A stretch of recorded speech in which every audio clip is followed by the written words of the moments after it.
We can do it with the star button. I mean, hello, everybody. Yeah, hey, welcome back to Gimp Muvericks. Today we're playing one of E-Dog's favorite childhood games. I forgot I called you. No, I call myself E-Dog. First of all, let's go into the options menu, and that's a hint. We're going to cut this part out right here. I'm going to sync. And we're going to change the difficulty from difficult back to normal. There we go. We're going to make a change and then immediately undo that change. We have to play. That was pointless. We have to play the Nina tune. What is that? What is that, Ethan? What does it do? So, we've decided that we're going to play this Aladdin game that Ethan played when he was little that has really good graphics and animation. I'm a wee and youngster. Music. Yes, even though that music was created by a controversial figure, we're not going to talk about that. We're just going to enjoy. In Agrabah, a faraway land of wind and sand, a young street rat named Aladdin must steal to survive. Meanwhile, Jafar, the Sultan's advisor, plots to take over the kingdom by stealing a magic lamp from the perilous Cave of Wonders. Our story begins on a light day. Our story begins on a lukewarm afternoon.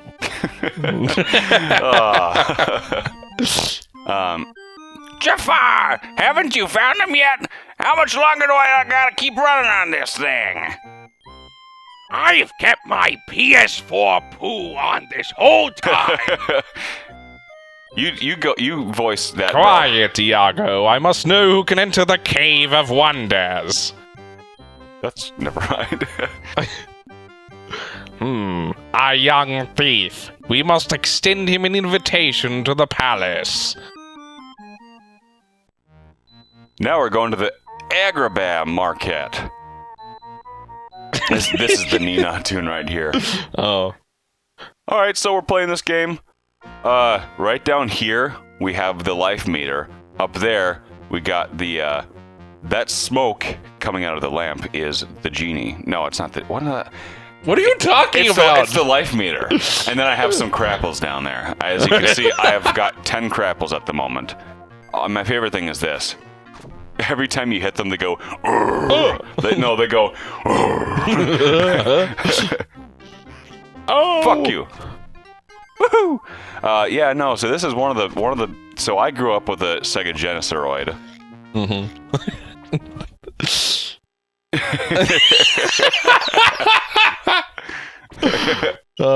This game really does have some fantastic animation. Yeah, so it was actually, I think they actually got animators that did the movie, and they actually digitized them. So it's actually digitized images in like the same sense as like Donkey Kong, where it's not like pre-rendered three-dimensional graphics, but it is actually. So it's more like Mortal Kombat kind of, where it's like they had like a real thing, they scanned it in and then converted it to sprites. Yeah. But they actually had animators of the original Disney film do it, so that's why the animation is so nice. Yeah. I don't remember what sound driver this one used. Yo, this uses the Gems driver. Actually. Really? Yeah, it does. I'm shocked to hear that because it sounds really clean. Well, you can tell it sounds really DOSy though. Like, yeah. But like I said, they got a really talented composer, Tommy Tallarico, composed this game. Tommy T, well, I wouldn't want to imply criminal. I just want to share the opinions of Ethan and Michael Incorporated in saying what are you talking about? I'm talking about the Amico. No, we're not talking about that. All we're saying is that he does a fantastic job with I like this part right here. He's gonna throw knives. If you throw the knives, it'll cut the apples. Oh, it's a nice little attention to detail. There's a lot of little things like that. We're not talking about any sort of controversy there. We're just talking about the music. I hadn't even heard of that before you came over. All I really care about is the video game, and every single song in the movie, every single song in the 1992 featured Disney animated film Aladdin is You're not talking about the excellent remake with Will Smith. Oops, I missed it. There's 3 gems up there and a heart, but I missed them. Right back here, there's a gem. And get this for a bonus level. Every single song in the movie makes an appearance in this game, as well as every single song Every single original song is also fantastic. Like, Yeah. the soundtrack in this game is outstanding. And what's odd about the Gems drivers, that even though the music is typically, it's the cheapest driver. Yeah. What's strange about it is that the voices are often the best. Okay. I do remember there's the Toy Story game for Genesis, Windows 95, Yep. and That SNES. one also uses I think that one uses the Gems driver as well. But I don't know if that one does. I'd have to look it up. But the titled track, which is Strange Things. Strange things are happening to me. That song. On the Genesis, apparently they used the same, whatever part of the sound architecture plays voices. So it sounds like it's not sequenced like the rest of the music in the game. It's like they basically pre-recorded it and then played it through what it's supposed to use for voice clips, and it sounds like really sharp. And that game probably does use gems. I don't remember if it does, yeah, the voice clarity in that game is really nice. Just like this one, the voices are actually surprisingly nice. Damn it. I timed that pretty well. I know. I like how abruptly it stops. Having escaped from the guards, Aladdin is approached by an ancient beggar. There's a cave, boy. A cave of wonders filled with enough treasure to make all your dreams come true. I, Aladdin, think that you sound just like Jafar. To find it, you must find the two halves of a missing scarab, but the first half is lost in the desert. What the hell is a desert? Then I will destroy it with my sulfur vision. Why, the desert is the name of the next level. Of course, you shithead. Oh, I like that. God, what was that Professor Oak thing that you made up? I don't remember. Oh, hold on. Watch this part.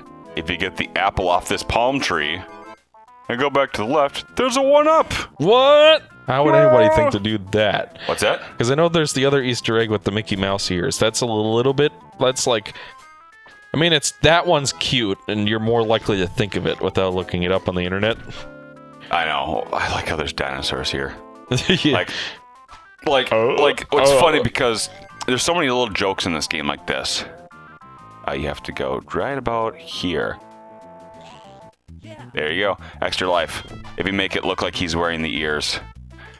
It's like, why would there be trouser shorts here hanging up to dry in the middle of this desert here? So, Ethan, there's also a version of this on the Super Nintendron that was later recently re-released through limited run games or something. Also, yeah, there's a stop sign. Yeah.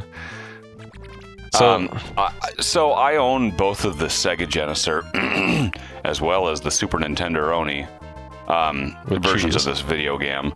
I also have a pirated Famicom version.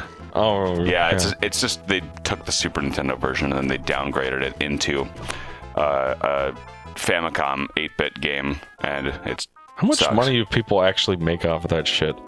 Well, we can talk about that later, because like some markets like Brazil, I just despawned that enemy. That doesn't usually happen. It's so they don't release the games ordinarily anywhere. Like in some of those markets, like you can't buy a Nintendo Famicom in China, but they sell bootleg versions. And that's the only way they can get a lot of those games. And then in order to avoid some copyright, they do whatever. But that's besides the point. Also, right here, you walk behind this one, there's Goofy and hieroglyphics on the wall. You jump, and you fly all the way up here. And I have enough money for an extra life and a continue. That's the guy that sings the song in the intro. Arabian Night. I'm pretty sure that's the implication is that's the genie. What? Yeah, he's voiced by Robin Williams in the movie. Is he really? Yeah. I'm gonna check something, because you're supposed to get the scarab right there. I want to know what happens if you try going and finishing the level. I've never once done it. Oh, yeah, it's nothing different.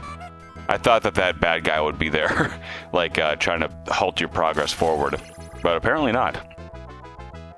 This is a nice joke too, like outhouse, men, women, and genie, and then toilet paper outside as well. All that means is that the designers are doing their job correctly, because you'll notice once you fall down, it's impossible to not get that thing on the left side. Like it's impossible to miss it? Yeah. Well, I mean, like, first of all, you see it once you drop down. Yeah. And then the distance between the left side and the right side once you fall down is not that long, so if you miss it, it doesn't take that long to go back. I know. Well done, street rat. The second half of the scarab is an agrabah and is in the position of a clever thief. So now all of a sudden, well, the theme of this level is you have to get the flute so that you can keep moving your progress forward. I like these old enemies here. He has the snake, but if you get close, the snake will stab you with his teeth. Stab you? With his teeth. But luckily you can just... He'll come on and give you a goodbye kiss. He'll give you a goodbye kiss. One thing that's nice is that these little pots right here, you stab them and you get a gem. I never would have guessed that. And you use the... Well, I discovered that when I was a wee youngster of 5, when I played my Genesis all the time. Fuck you, I'm gonna throw an apple at you. There was screen tearing going on with that flash. It's not screen tear. Is it really? Yeah. I did not realize that screen tearing was a thing with Dude, look at that. Isn't this an interlaced image? No. It's progressive. I think it does I can't pause it when it's flashing, but like the water effect in Sonic 3, how it only generates half the image at once. This is also nice. See that smoking saxophone? Ah. Except it just brings you to this guy, which I don't need right now. Well, to give a little bit of history on this game, most people, when it comes to the 16-bit console war... Oh, this is what I was doing earlier. I didn't fucking get them to work. If you throw apples and the knife comes into contact with the apples, yeah, there's footage of it earlier. The apple splits in half. I think actually, that's really cute. Did you demo that while we were playing? I've already forgotten. Yeah, it was in the first level, but you only see it like once.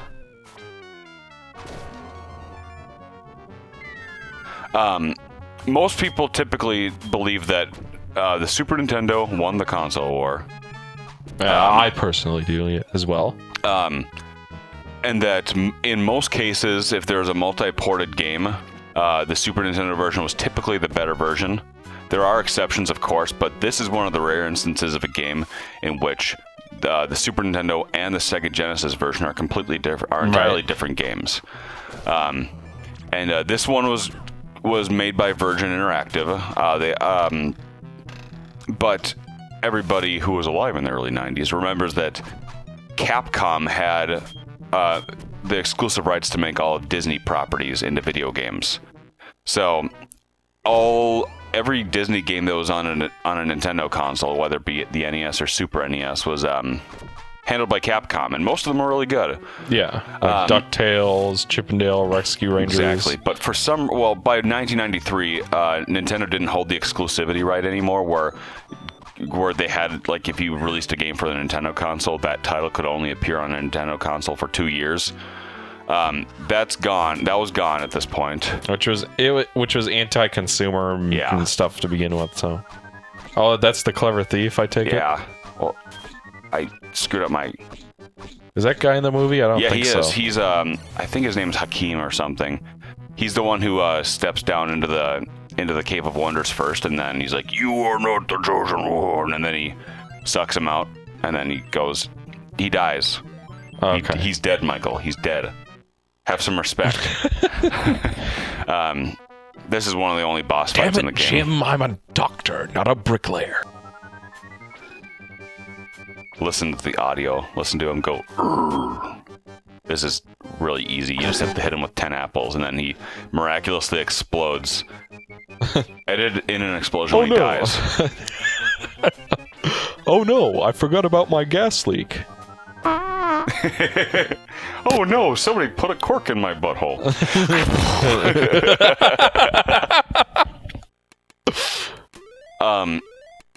But this is one of the rare cases where it's not unanimous, of course, because both games have their merit. People tend to like, with both halves of the scarab, Aladdin is ambushed unexpectedly by the palace guards. You won't get away this time, thief. It's the Sultan's dungeon for you. I like how she's just standing there. Menopause? When did you get here? Oh, Jesus. Then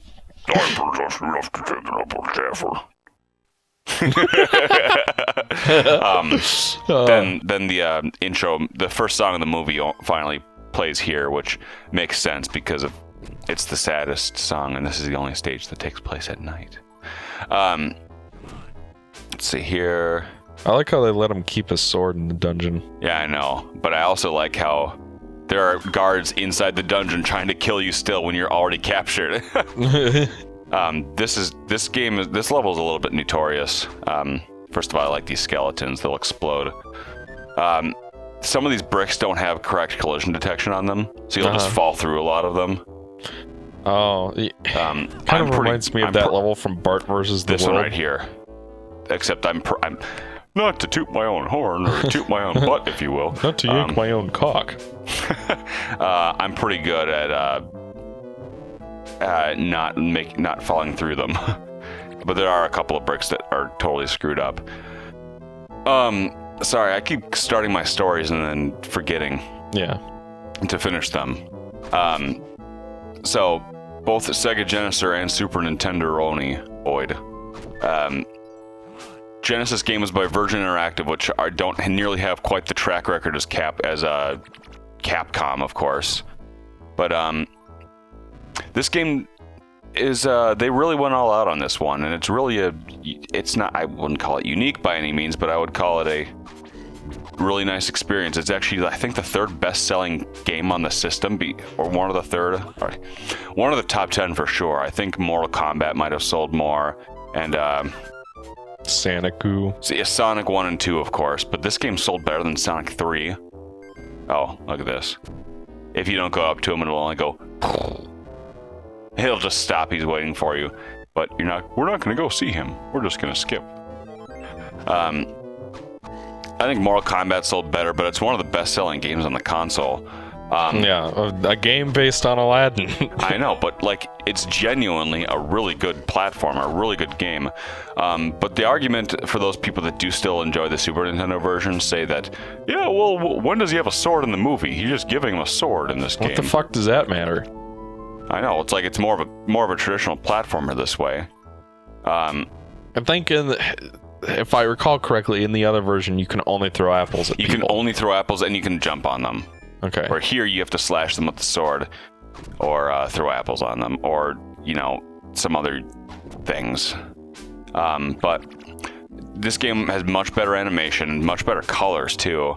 Oh yeah, better graphics, but it has all the music from the movie. Follows the movie a little bit better, and overall, it's a good game. It's a good game. 10 out of 10. There's another Mickey hat here, but this one doesn't work if you do anything with it. He just wears it. But he still has his little Fez hat on. This brick right here is a bad one. Oh no! Phil Fish is gonna come and demonetize our playthrough now that you've mentioned Fez. Now that you've mentioned it, Fez. I mean, I don't really know too much about that. I just know that he didn't want people recording and uploading footage of the game. Yeah. Was there anything beyond that? You can't even mention my game. Phil Fish is an interesting persona. I prefer not to get into...